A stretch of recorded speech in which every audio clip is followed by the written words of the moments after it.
योजना समेध्याय स्तोचिसे कृतं ते ब्रह्मजुहोतना अग्नये जातवेदसे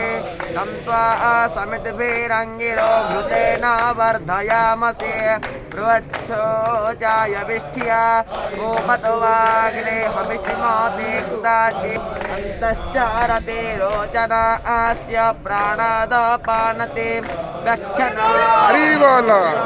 दिग्गो सद्धाम विराजते वाक्पतंगाय धीयते प्रतिपस्तोराहत्योभेः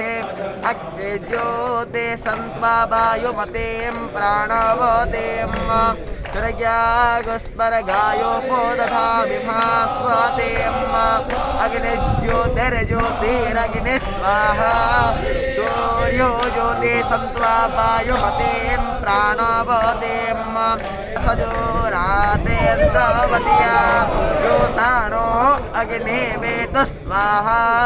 सजोर्देवेन सवितरस्तजोर्षसेन्द्रवत्या